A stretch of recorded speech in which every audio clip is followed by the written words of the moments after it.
நான் ஸ்ரீரங்கம் ரவி. இந்த 2015ஆம் வருஷம் 12 ராசிக்காரர்களுக்கும் எப்படி அமையிறது, என்னெல்லாம் ஆப்பர்ச்சுனிட்டிஸ் இருக்குது, என்னெல்லாம் பிரச்சனைகள் இருக்குது, இந்த வருஷத்தில் உங்களுடைய உயர்வு எப்படி அமைஞ்சிருக்கு, குடும்பம் எப்படி அமைஞ்சிருக்கு போன்ற பல விஷயங்களை இதில் பேசலாம். இந்த 2015ஆம் ஆண்டு அப்படின்னு நம்ம எடுத்து பார்க்கும் பொழுது இந்த தொடக்கமே ரொம்ப பிரமாதமாக அமைஞ்சிருக்கு. அதாவது ஒரு வைகுண்ட ஏகாதசி ஜனவரி 1ஆம் தேதி, அதாவது ரொம்ப ஒரு ஆஸ்பிஷியஸ் பிகினிங் சொல்லலாம். அந்த மாதிரி இந்த வருஷம் உங்களுக்கு தொடக்கமே அமைஞ்சிருக்கு. இந்த வருஷம் நடுவில் வரக்கூடியது அந்த ஏப்ரல் மாதம் 15ஆம் தேதி 14ஆம் தேதி சொல்கிறது தமிழ் வருட பிறப்பு சொல்லுவோம். அந்த வருடத்தின் பேர் மன்மத வருடம்னு பேர். இப்போ நமக்கு நடந்துட்டுருக்கிற வருஷம் ஜெய வருஷம்னு பேர். இந்த ஜெய வருஷம் மன்மத வருஷம் இது இரண்டுமே ரொம்ப ஒரு சுபிக்ஷத்தையும் நல்ல ஒரு மழை சுபிக்ஷம் வளர்ச்சி எல்லாத்தையும் காமிக்கிற விதத்தில் ரொம்ப அற்புதமாக அமைஞ்சிருக்கிறதால இந்த நம்ம இருக்கக்கூடிய நாடுங்கிறது நமக்கு முக்கியம். அந்த நாடை நம்ம இருக்கிற நாடு நல்ல சுபிக்ஷமாக இருக்கும் பொழுது அங்கே வாழக்கூடிய மக்களும் சுபிக்ஷமாக இருப்பாங்க. அந்த வகையில் பார்க்கும் பொழுது இந்த வருடம் ரொம்ப சிறப்பாக, அதோடைய பேஸ் சொல்கிறேன், ரொம்ப சிறப்பாக அமைஞ்சிருக்கு. அதில் இருக்கக்கூடியவங்களுக்கு பெரும்பாலும் நல்ல பலன்களே வரும் அப்படின்றத உறுதியாக நம்புகிறேன். இப்போ நம்ம 12 ராசிகளுக்கான பலன்களை பார்க்கலாம். மீன ராசி அப்படின்னா 12வது ராசி மோட்சத்திற்கு வழிகாட்டக்கூடியது அப்படின்னே சொல்லுவாங்க. ஏன்னா 12வது வீடு என்றால் மோட்ச வீடு, சயனஸ்தானம், இதெல்லாம் அதுக்கு பேர். அப்போது மோட்சத்துக்கு வழிகாட்டக்கூடியதுன்னா அந்த மீனராசியில் பிறந்தவர்களுடைய தன்மை எப்படி இருக்கும் அப்படின்னா ரொம்ப ஒரு தர்மத்திற்கும் நியாயத்திற்கும் கட்டுப்பட்டவர்கள், புண்ணிய காரியங்களில் மனசு ஈடுபாடு, புண்ணியங்களை அடைய வேண்டும் என்ற ஒரு நிலை, இதெல்லாம் கிடைச்சா தானே மோட்சம் கிடைக்கும். அப்போ மோட்சம் கிடைக்கும் அப்படிங்கும்பொழுது அது பியூரிட்டின்னு அர்த்தம். ஒரு ஒரு ஒரு ஒரு கள்ளங்கபடம் இல்லாத ஒரு தன்மை, ஒரு வெள்ளை மனசு அப்படிம்பாங்களே, அதெல்லாம் இவாளுக்கு உண்டு. இதனுடைய சிம்பிள் என்ன? மீன் எப்பாவது நின்று பார்த்துருக்கீங்களா? அது பாட்டு ஓடிட்டே இருக்கும். அதுபோல் இந்த மீனராசியில் பிறந்தவர்கள் சுறுசுறுப்பாக இயங்கிக் கொண்டே இருப்பார்கள். அவர்களால் சும்மா இருக்க முடியாது.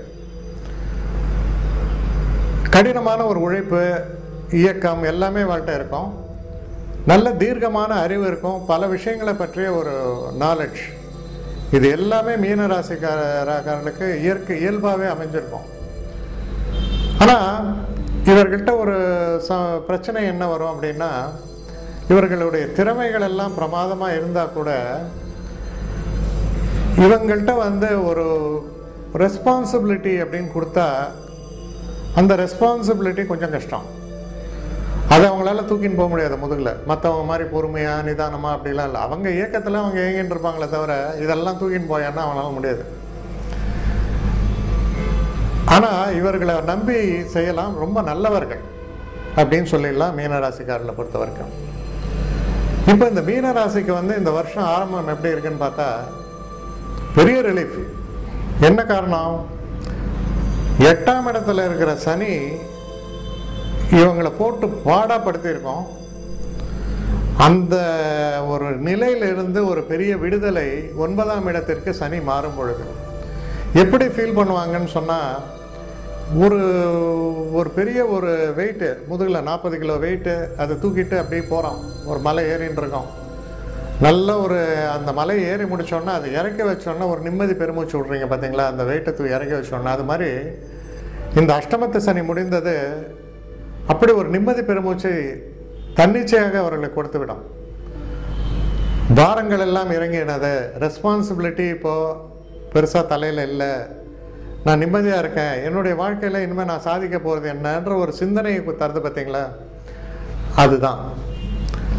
அப்போது இந்த அஷ்டமத்து சனி காலத்துலேருந்து விடுபட்டதுன்றதே ஒரு பெரிய நிம்மதி உங்களுக்கு. ஆனால் எதுவுமே சனி ரொம்ப மெதுவாக போகிறதுனால எதுவுமே உடனே பளிச்சுன்னு அப்படி தெரிஞ்சிடாது. இது இந்த நிலையை நீங்கள் அறிந்து கொள்ளவே ஒரு 3 மாதம் ஆகும். அதான் மார்ச் மாதம் வரைக்கும் பார்த்தீங்கன்னா தொட்டு ஏதோ ஒரு பிரச்சனை போயிட்டே தான் இருக்கும். ஆனால் மார்ச் மாதத்தில் பார்த்தீங்கன்னா எல்லாத்துலேருந்தும், அதாவது சிறகடித்து பறக்கிற பறவைன்ற மாதிரி எல்லாமே இறக்க முளைச்சி பறக்கிற ஒரு தன்மையை சொல்லலாம். அவ்வளோ வித்தியாசங்கள் ஏற்படும், நிம்மதி ஏற்படும். நம்மளுடைய இலக்கு தெளிவாகும். அப்போ நம்ம எதை நோக்கி பயணிக்கணும் என்பது தெளிவாகும். 5ஆம் இடத்துல இருக்கிற குரு வந்து, குரு அப்படின்னாலே உங்களுக்கு டைரக்ஷன் காமிக்கிறவர்னு அர்த்தம். அதான் பாதை காண்பிப்பவர் குரு. இந்த குரு 5ஆம் இடத்தில், அதாவது புத்திஸ்தானத்தில் இருக்கும் பொழுது நாம் எந்த பாதையில் செல்ல வேண்டும் என்பது நமக்கு மட்டுமல்ல, நம்மை சேர்ந்தவர்களுக்கும் நாம் வழிகாட்ட முடியும். அவ்வளவு சிறப்பான ஒரு பொசிஷனில் குரு இருக்கார். ஆனால் அந்த குரு இருக்கிறது வந்து உங்களுக்கு வந்து செயல்பாடில் வரணும். அது செயல்பாட்டில் எப்போ வருது அப்படின்னு பார்க்கும் பொழுது தான் இந்த மார்ச் மாதத்துக்கு மேலே மனசளவில் அது தெரியும். ஏன்னா அந்த குரு இப்போ ஒரு 6 மாதமாக 5ஆம் இடத்துல தான் இருக்கார். ஆனால் அதுக்கான ஒரு ஒரு ஒரு தெளிவு நடைமுறையில், அதான் ப்ராக்டிக்கலாக, சரி நீ நிறைய வேலை செஞ்ச ரைட்டு, என்ன கையில் கிடச்சதுன்னு கேட்பாங்க இல்லையா, அது கிடைக்கக்கூடியது காலம் அப்படின்னா அது மார்ச் மாதத்துலேருந்து அது நல்லபடியாக நடக்க ஆரம்பிச்சிடும், செட்டில் ஆகிடுவீங்க.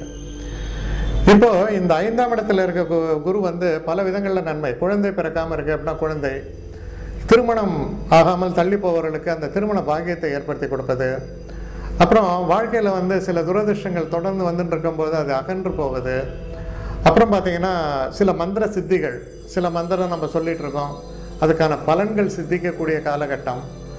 அப்புறம் பார்த்திங்கன்னா இந்த 5ஆம் இடத்துல இருக்கிறவர் வந்து வெளிநாட்டு பயணங்கள், வெளிநாடு போகணும்னு நினச்சா அதற்கான ஒரு விஷயத்தெல்லாம் சுலபமாக்கி நீங்கள் வெளிநாடு பயணிக்கிறதுக்கான ஒரு விஷயங்கள் எல்லாம் உங்களுக்கு சாதகமாக்கி தரக்கூடிய தன்மை, இது எல்லாமே இந்த 5ஆம் இடத்துல இருக்கக்கூடிய, ஏன்னா உச்சமாக இருக்கார் அந்த 5ஆம் இடத்தில். அதனால் பரிபூர்ணமான ஒரு நல்ல பலனை குரு தருவார். புதுசாக தொழில் தொடங்க வேண்டும் என்று நினைத்தால் அதை ரொம்ப சிறப்பான முறையில் தொடங்க முடியும். 10ஆம் இடத்துக்கு இருந்த சனியினுடைய பார்வையும் விலகிவிட்டது. ஆனால் தொழில் ஸ்தானம் ஃப்ரீடம் ஆகிடுது. அந்த இடத்துல வந்து எந்த பிரச்சனையும் இல்லை. இப்போ சனி 9ஆம் இடத்துக்கு வரும்பொழுது ஒரே ஒரு பிரச்சனை என்ன வரும் அப்படின்னு சொன்னால், சில நேரங்களில் நமக்கு வந்து தெய்வ நம்பிக்கை என்பது பங்கப்படும். சில நேரங்களில் அது எல்லாருக்கும் நடக்கும்னு சொல்ல முடியாது. ஆனால் சில நேரங்களில் அது மாதிரியான ஒரு தன்மை ஏற்படும், வளர்ப்பை பொறுத்தது. ஆனால் பெரிய பிரச்சனை இருக்காது. ஏன்னா ப்ராக்டிக்கலாக திங்க் பண்ணுற ஒரு எபிலிட்டியை சனி கொடுப்பார். 9ல் சனி இருக்கும்பொழுது மந்திரத்தில் மாங்காய் காய்க்குமா, நான் செஞ்சால் தானே அது வரும் அப்படின்னு நினைக்கக்கூடிய ஒரு தன்மை, அதே வந்து 9ல் இருக்கிற சனி கொடுப்பார் உங்களுக்கு. அப்போ அதிர்ஷ்டம்லாம் இல்லை, உழைப்பு, அதில் தான் நல்லதாக நடக்கும் அப்படின்னு நினைக்கக்கூடிய ஒரு தன்மையை 8ல் இருக்கக்கூடிய 9ல் இருக்கக்கூடிய சனி தருவார். இப்போ இந்த சனி வந்து என்ன பண்ணுறாருன்னா 12ஆம் இடத்தை பார்க்குறாரு. 12ஆம் இடத்தை வந்து குருவும் சேர்ந்து பார்ப்பதால் பிரச்சனை ஒன்றும் இல்லை.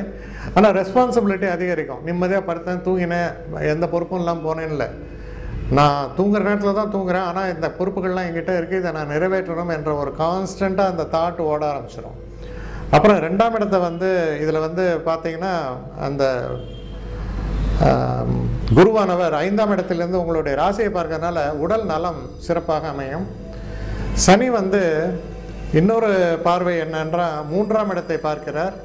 அப்புறம் சனி வந்து உங்களுடைய 6ஆம் இடத்தை பார்க்கிறார். அப்போ உடல் ஆரோக்கியம் அப்படிங்கிறது கொஞ்சம் ஃப்ளக்சுவேட் ஆகும். வயசானவங்களை குறிப்பாக உஷ்ண சம்மந்தப்பட்ட நோய், குடல் சம்மந்தப்பட்ட நோய், அப்புறம் வயிறு சம்மந்தப்பட்டது, அதாவது நம்ம சாப்பிட்றது, ஒவ்வாமை, இந்த மாதிரிலாம் அலர்ஜிக் சொல்கிறோம் இல்லையா, இதெல்லாம் வரக்கூடிய ஒரு தன்மை இருக்கிறதுனால சாப்பிட்றதுல வந்து ரொம்ப ஜாக்கிரதையாக இருக்கணும். தேவையில்லாத அந்த கேஸ்ட்ரிக்ஸ் எல்லாம் அலோவ் பண்ணக்கூடாது. இந்த ப்ரிகாஷன்ஸ் எல்லாம் எடுத்தால் போகிறோம், பெரிய அளவுக்கு உங்களுக்கு ஒன்றும் பாதிப்புகள்லாம் ஏற்படாது. இப்படி இருக்கக்கூடிய இந்த தன்மை ஜூலை மாதத்துக்கு அப்புறம் என்ன நடக்கிறது அப்படின்னா, இந்த குரு 6ஆம் இடத்துக்கு போகிறார். 6ஆம் இடத்துக்கு போகிறது ஆரோக்கியம் சிறப்பாகும். செய்கிற தொழிலில் ஸ்திரமாகி விடுவீர்கள். நல்லபடியாக அந்த தொழிலை நீங்கள் கவனிப்பீங்க.